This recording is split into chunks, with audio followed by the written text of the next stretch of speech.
Bonsoir à toutes et à tous, bienvenue dans Au Quotidien, votre émission d'information locale qui, en ce mercredi 27 mars, est présentée par Anthony Piton. Bonsoir Anthony. Bonsoir Colin, bonsoir à tous. Aujourd'hui, dans le JT, on revient sur la lutte des riverains et des opposants au projet des chronolignes de l'avenue Bollée au Mans.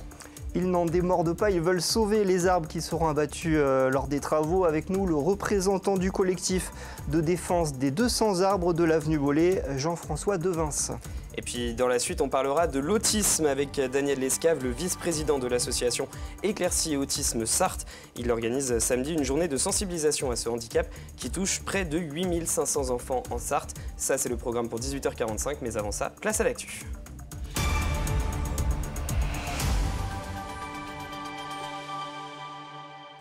Au sommaire de ce mercredi 27 mars, la sécurité aux abords du coteau de La Châtre-sur-le-Loir en question. Le mois dernier, un effondrement a eu lieu dans la commune, entraînant la chute d'immenses blocs de pierre. Aujourd'hui, l'heure est à l'évacuation des dégâts et à la sécurisation de la zone. À Sablé-sur-Sarthe, des lycéens et des enfants accueillis dans un institut médico-éducatif se fédèrent autour du sport. Une démarche pour l'inclusion dans le cadre de la semaine olympique et paralympique. Et vous le disiez dans les titres, à La Châtre-sur-le-Loir, le coteau devient de plus en plus fragile. Oui, un nouvel éboulement s'est produit le 20 février dernier dans une zone heureusement déjà fermée au public par sécurité. Dans sa chute, la pierre a entraîné avec elle une partie des ruines de l'ancienne église de la ville, mais plus que la disparition d'un vestige historique, cet effondrement pose surtout la question de la sécurité des coteaux. Un problème complexe pour la municipalité, on voit ça avec Enzo Maubert. Donc faites attention, vous mettez les pieds surtout. Plus d'un mois après, le maire n'en revient toujours pas. Quand on voit ça, on voit quand même l'importance des dégâts. Ça fait mal au cœur, bien évidemment. Dans la soirée du 20 février, un pan de ce coteau s'est écroulé. Avec lui, un bâtiment heureusement inhabité et les ruines de l'église historique de la ville. Il restait un mur sur ce pilier principal, donc une partie de ce mur est tombée ainsi qu'une partie du pilier. Un morceau d'histoire réduit en gravat et des coteaux de plus en plus fragilisés, grignotés par les intempéries. On voit des failles encore dans les roches, on se dit pourvu que ça ne tombe pas tout de suite. Il y a 10 ans, une autre partie du coteau s'était déjà écroulée. Ce qui fait le charme de la Châtre-sur-le-Loir, avec ses pierres de tuffeau, est devenu une préoccupation majeure de la municipalité. Les habitants sont en sécurité, mais ce qui va être inquiétant, c'est effectivement que petit à petit, le coteau qui est au-dessus, et au-dessus, on a quand même toute la tour Jeanne d'Arc, tout cet endroit où les gens, on a une super vue et tout. Donc, bon, pas dans l'immédiat, mais on peut se dire que peut-être dans 50 ans, 100 ans, on aura encore gagné malheureusement sur ce coteau qui tombera petit à petit. La commune envisage des travaux pour sécuriser les deux sites définitivement. Encore faut-il qu'elle achète ses parcelles privées et qu'elle ait les moyens de financer le chantier. Je pense que quand on pourra faire les travaux, on parle en plusieurs centaines de mille d'euros. Si on reprend entre ici et entre là-bas, on sera sans doute pas loin du million d'euros, quoi. Les gravats de l'éboulement seront enlevés prochainement. L'accès reste interdit au public.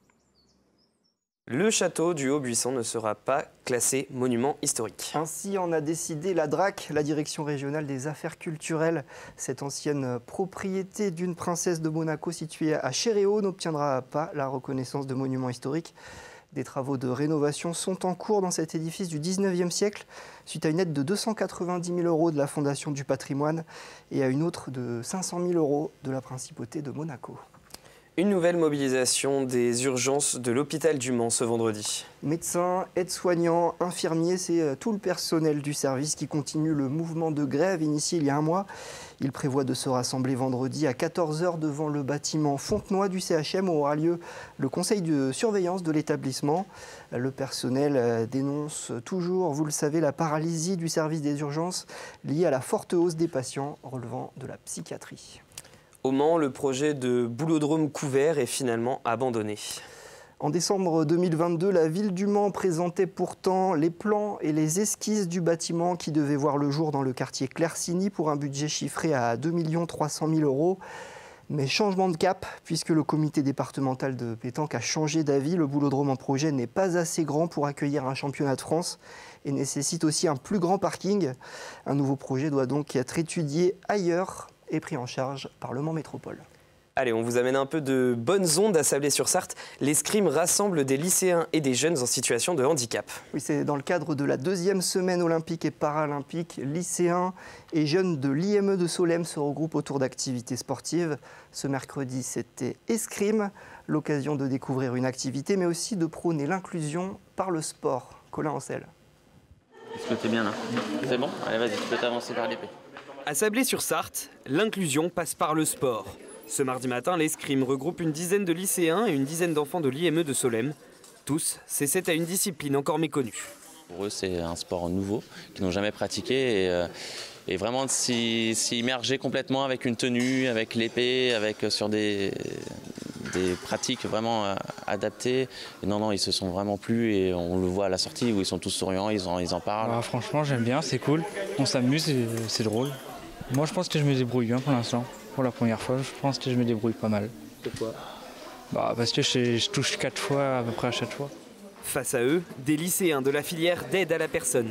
Je trouve ça intéressant parce que déjà on se découvre et après de se dire qu'après on peut peut-être travailler plus tard avec d'autres personnes qui sont dans ce type de handicap-là, je trouve ça intéressant.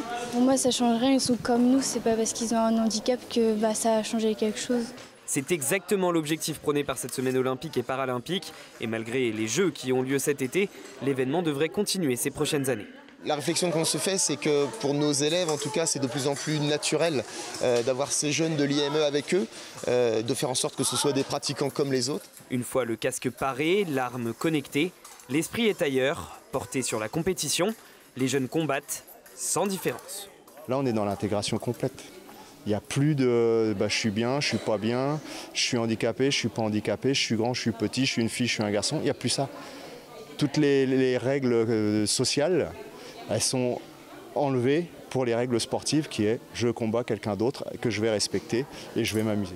Une initiation inclusive qui permet de combattre les préjugés du handicap. Et ça, ce n'est pas un coup d'épée dans l'eau. On va parler maintenant d'un sujet qui a fait la une des médias locaux pendant plusieurs semaines. On reçoit Jean-François Devins, membre du collectif de défense des 200 arbres de l'avenue Bollé. Bonsoir Jean-François Devins. Bonsoir. Alors vous avez mis en ligne une pétition il y a longtemps maintenant qui atteint sur Internet déjà 7900 signatures. Et samedi, vous étiez rassemblés à nouveau pour demander la suspension du projet de chronoligne sur l'avenue Bollé. On rappelle, c'est un projet qui prévoit la refonte totale de cet axe de circulation et l'abattage des arbres le long de l'avenue. Vous continuez à croire dans votre combat, Jean-François Devins, puisque la municipalité le rappelait encore dernièrement, les travaux vont débuter cette année pour une mise en service en 2026. Vous continuez d'y croire? En tous les cas, c'est absolument nécessaire de défendre ces 200 arbres et puis aussi d'avoir un débat approfondi sur la circulation dans la ville, une circulation qui puisse être décarbonée. Et les deux sujets sont liés, les deux sujets font partie de l'argumentation de la ville. Donc c'est d'une part un débat public et puis on y croit toujours, bien sûr. En tout cas, votre opposition a fait beaucoup de bruit, à tel point que la municipalité effectuait il y a quelques semaines une mise au point présentant ce projet comme un projet d'avenir. On regarde. L'artère sera totalement redessinée avec des pistes cyclables, des trottoirs plus larges et surtout plus d'arbres. L'objectif sur Bollé en particulier, c'est de dégoudronner une avenue qui est quand même extrêmement goudronnée. C'est de remettre des arbres. 208 seront replantés, il y en avait 199 aujourd'hui. Les 200 érables actuels vont donc bel et bien être abattus, un sort qu'ils auraient de toute façon connu dans une dizaine d'années. On a des arbres qui ne sont pas morts, mais qui sont en phase de début de dépérissement, je vais dire. Ils ont déjà 60 ans. Ce sont des arbres hybrides. Ils vont, dans les années qui viennent, dépérir de plus en plus. On en a déjà abattu quelques-uns pour des questions sécuritaires. Les nouveaux arbres seront issus de plusieurs essences, des bouleaux, des frênes, des tilleuls. Ils seront aussi davantage éloignés des façades pour permettre leur développement. Replanter des arbres, Jean-François Devins, ça suffit pas? Alors, planter des arbres, c'est très bien. En replanter, c'est autre chose. Ça veut dire qu'on en a détruit. Et en fait, pendant 20 ans, les arbres qui vont être détruits n'auront pas la taille en fait, qui sont présentés. Sur le visuel qu'on vient de voir, les arbres, ce sera dans 15 ou 20 ans. Donc pendant les 15 ou 20 ans, les arbres ne rempliront pas leur fonction écologique de filtration de pollution et de rafraîchissement. Donc c'est pour ça que c'est important, notamment important de les garder. Et puis le deuxième argument, qui concerne la vitalité des arbres, nous avons interrogé 2 professionnels des arbres qui n'ont pas d'intérêt particulier dans l'affaire, qui même pourraient être mis en danger professionnellement, puisqu'ils vont à l'encontre en fait, de certains points de vue, nous disent que ces arbres ont encore de la vigueur, sont en pleine vigueur, et donc les 10 ans de mortalité annoncée sont contestables sont contestables. Et c'est pour ça qu'on demande une étude indépendante sur ces arbres. Et dans la pétition qu'on a mis en ligne là sur Green Voice Arbre Bolé, on fait référence aussi à Francis Allais, qui est un spécialiste des arbres, qui a écrit un petit livre à l'usage des élus et des énarques, parce que ça semble être un réflexe en fait. Quand un arbre gêne un projet, on le coupe. Et à l'appui de cela, je dirais que même la MRAE, une instance régionale en fait, qui s'est prononcée sur le projet, nous dit que les projets alternatifs pour préserver ces arbres n'ont pas été suffisamment approfondis. Donc il y a réellement un sujet et nous avons des pistes de réflexion pour permettre de garder ces arbres. D'après l'élu, ces arbres seraient, alors elle ne parle pas de fin de vie, mais en tout cas auraient une durée de vie encore limitée, ce que vous contestez, mais est-ce que l'occasion de ces travaux, ce n'est pas aussi une bonne occasion justement de les renouveler, ces arbres, pour les décennies à venir ? Alors, qu'on renouvelle les arbres, oui, on peut en planter d'autres, mais on ne va pas, ce que je disais, on ne va pas couper cela pour ne plus en avoir pendant 10 ou 15 ans. Donc, par contre, effectivement, pour avoir ce projet-là, pour avoir les arbres et les pistes cyclables, c'est pas facile. Et donc, il faut avoir des pistes de réflexion. Donc, pour autant, nous, ce qu'on propose, c'est qu'il y ait, par exemple, qu'une seule voie pour les voitures et qu'il y ait un déport des stationnements et que la place de la voiture soit repensée dans la ville. Parce que sinon, effectivement, on ne peut pas faire les pistes cyclables et garder tous les arbres. Alors je dis parce qu'il a une visée environnementale, quand même, ce projet, avec des bus à hydrogène qui seront mis en place, des pistes cyclables que vous mentionnez. Est-ce que ce n'est pas un mal pour un bien de les couper, ces arbres? Non, pour vous, pas du tout. Non, ce n'est pas un mal pour un bien. Ce qui est un bien, c'est les pistes cyclables, c'est de garder les arbres, de planter d'autres arbres, de dégoudronner, comme dit M. Le Foll. Ça, on peut dégoudronner entre les arbres existants. Et puis, c'est de repenser la place de la voiture dans la ville, notamment avec un plan de circulation qui permettrait de réduire les flux de voitures. Parce que si on réduit les flux de voitures, alors on peut avoir une voie unique sur l'avenue Bolé. Et ça, c'est donc une vision globale de la circulation dans la ville qu'il faut avoir. Vous continuerez de vous mobiliser? Il y a d'autres actions prévues prochainement? Alors, il y aura d'autres actions prévues, et donc elles sont à l'étude. Merci beaucoup, Jean-François Devins. Merci. Allez Anthony, une journée de portes ouvertes dédiée au métier du soin au pôle santé Sarthe-et-Loire. Ce sera le samedi 6 avril. L'hôpital du Bailleul organisera un job dating et un forum des métiers. Objectif, sensibiliser la population aux différentes opportunités de carrière dans le domaine de la santé et présenter les formations. Le job dating, lui, permettra au PSSL de proposer des postes à pourvoir, notamment d'aides-soignants, d'infirmiers ou encore de manipulateurs en radiologie. Les candidats sont invités à envoyer leur candidature par mail à l'adresse jobdating@pol-psssl.fr. C'est la fin de ce journal. Merci à toutes et à tous de l'avoir suivi. On se retrouve dans un instant dans la suite. Ne bougez pas.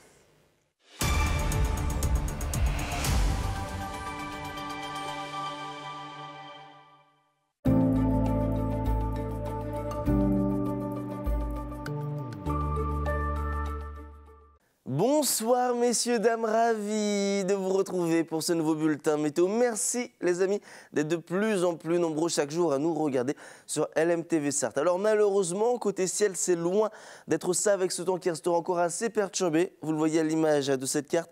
Encore de nombreux nuages au cours de ces prochaines heures. On n'est pas à l'abri également d'avoir quelques précipitations. Côté température, celles-ci évolueront entre 7 et 8 degrés, avec 7 degrés du côté d'Alençon ou encore à Tours et pour Blois, 8 degrés au Mans, pour Mamers ou encore à Laval. Idem du côté d'Angers, 9 degrés pour la Flèche. Alors pour la journée de jeudi, en matinée, des éclaircies, parfois même du soleil. Alors encore quelques nuages, notamment sur la partie ouest. Côté température, celles-ci évolueront entre 5 et 6 degrés au petit matin, 5 degrés au Mans ou encore du côté de Mamers, Blois et pour la Flèche, 6 degrés à Tours, idem du côté de la Flèche ou encore à Vendôme. Alors malheureusement, ces éclaircies ne seront que de courte durée puisque dans l'après-midi, on va retrouver une nouvelle perturbation un petit peu plus active. Cette fois-ci, celle-ci va amener encore de nombreux nuages, mais pas que, puisqu'on va également retrouver encore quelques gouttes de pluie. Côté température, elles évolueront entre 12 et 13 degrés, avec 12 degrés pour Alençon ou encore à Sillé-le-Gamme, même chose à Sablé-sur-Sarthe, à 13 degrés à la Flèche, Angers ou encore du côté de Blois. Pour la journée de vendredi, on prend les mêmes et on recommence. Alors cette fois-ci, les pluies seront un peu plus marquées. Prenez avec vous votre parapluie, ce sera un peu plus compliqué de passer à travers les gouttes. Les températures entre 12 et 15 degrés. Si on fait une moyenne, on sera globalement dans les normales de saison. Et pour la journée de samedi, ce sera le même programme météo. On a un petit peu du mal à se dire que nous sommes au printemps. Et oui, c'est toujours la pluie qui reste présente depuis maintenant plusieurs jours. Je vous souhaite de passer une très bonne soirée et je vous dis à très vite les amis.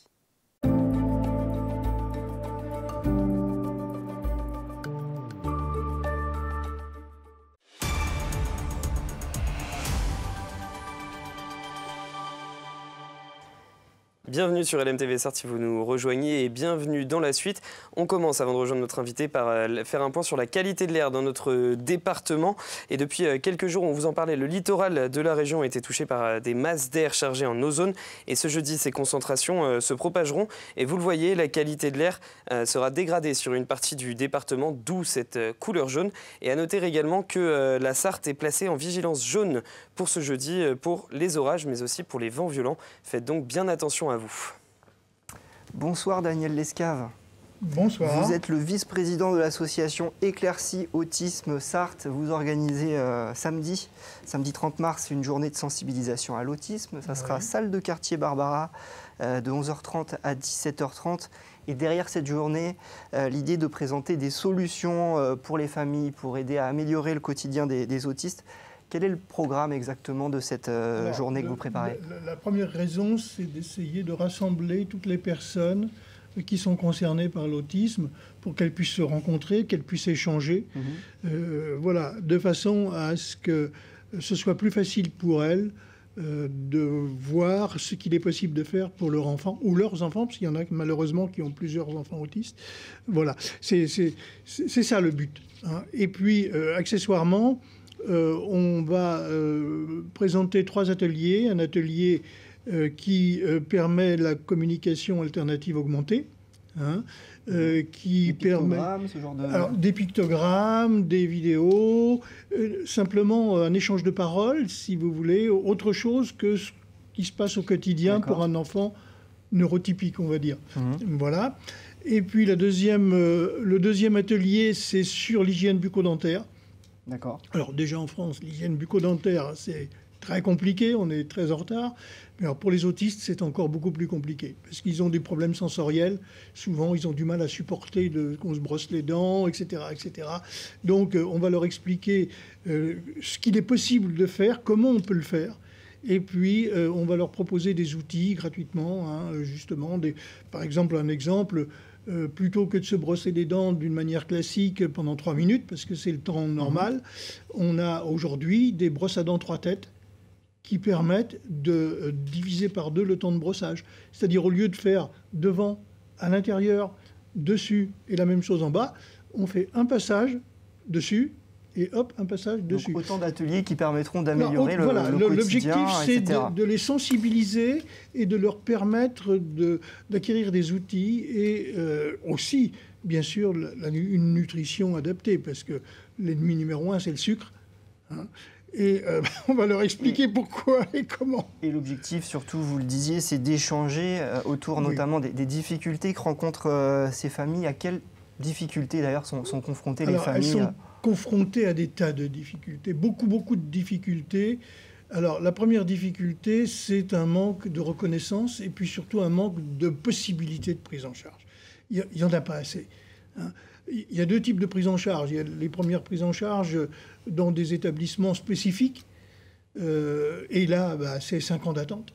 Oui, parce que la scolarisation, par exemple, peut être assez compliquée en plus de ça. La scolarisation peut être assez compliquée, même si aujourd'hui, l'idée au plus haut niveau, c'est de dire tout le monde à l'école. Malheureusement, ce n'est pas possible pour tout le monde. Et dans l'autisme, si vous voulez, en particulier, il y a 30% d'autistes qui sont dans l'incapacité d'aller à l'école, pour des tas de raisons. Donc, ce n'est pas la peine de les mettre à l'école, parce que de toute façon, ça ne servira à rien, sinon à perturber complètement la classe, puis à les perturber eux. Donc, si vous voulez, il faut trouver des solutions alternatives. Une solution alternative, c'est un IME. Voilà. Le problème, c'est que les IME sont complètement engorgés. Il faut savoir qu'un IME, ça prend en général des personnes jusqu'à 20 ans. Après, c'est ce qu'on appelle la loi Créton, c'est-à-dire on les maintient là en attendant de leur trouver un établissement adulte. Le problème, c'est qu'aujourd'hui, on a des lois Créton de 29 ans dans les IME. Ça fait 9 ans qu'ils sont là et qu'ils ne devraient plus être là. Et pendant ce temps-là, les jeunes, ils n'ont pas accès. Pour en revenir aussi à l'école, il y a un des problèmes qui se posent à la cantine, notamment. À l'école, c'est l'horreur. Ouais. À l'école, c'est l'horreur, même si on a beaucoup progressé. Le problème, c'est qu'on n'a pas... Ça ne se fait pas comme ça. Les AESH, ça ne suffit pas, ça aide pas. Une AESH, théoriquement, si elle est bien formée, si elle est compétente, si elle a un salaire correct, et s'il y en a suffisamment, parce qu'il manque encore 30 à 40% d'AESH à l'école. Hein. Une AESH, elle peut avoir un enfant autiste, mais elle peut aussi avoir un enfant en fauteuil roulant. Vous voyez, donc, si vous voulez, c'est très compliqué. C'est vraiment un job vraiment très difficile. Dites-nous, l'autisme, ça représente combien d'enfants et d'adultes dans le département? Alors, dans notre département, c'est entre 8000 et 8500 personnes, enfants, adultes. C'est 80 naissances par an, à peu près.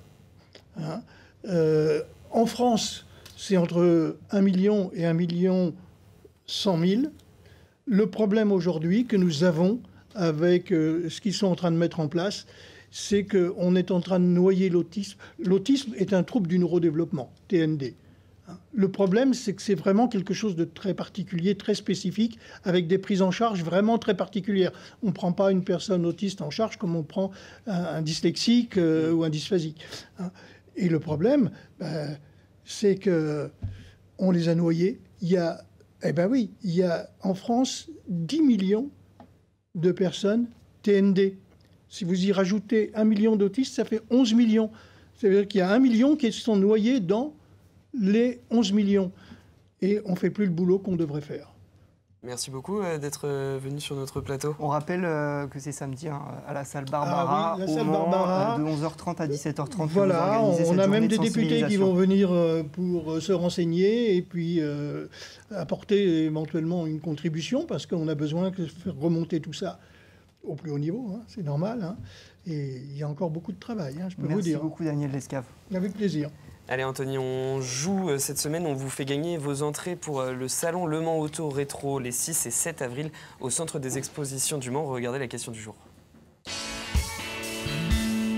Aujourd'hui, gagnez 2 places pour le salon Automoto Rétro au Mans le 6 et 7 avril en répondant à la question suivante. Sur quelle surface pourra-t-on admirer les véhicules et objets de collection en intérieur? 2700 mètres carrés, 7800 mètres carrés ou plus de 10 000 mètres carrés? Envoyez votre réponse par mail à jeu@lmtv.fr. Bonne chance à tous. Et hier, le vainqueur du jeu d'hier, c'est Alain Basile du Mans qui a été tiré au sort et qui gagne 2 entrées. Bravo à lui. On regarde quoi maintenant ? Eh bien, c'est comme tous les mercredis, c'est l'infiltré du dimanche. Et on était notamment du côté du championnat du monde de trompe-goule. Et d'ailleurs, ça s'est envoyé quelques pics. Regardez. Alors, qu'est-ce que c'est que cette affaire? Il y a du persil ici. Normalement, il y a du persil dans toutes les recettes. Oui, sauf que nous, on le met à la fin, on ne l'a pas mis au début. Nous, on n'a pas fait comme cette dame. Cette dame, elle l'a mis au début, nous, on le met à la fin, le persil. Mais il faut que ça soit visuel, madame. Et vous pourrez retrouver cette séquence et encore plus dans l'Infiltré du dimanche qui commence dans un instant à 19h sur LMTV Sarthe avec Amanda Scott et Samuel Morand. Nous, dans l'actu, on se dit à demain, jeudi à 18h30 en direct et en plateau. Bonne soirée à tous. Bonne soirée.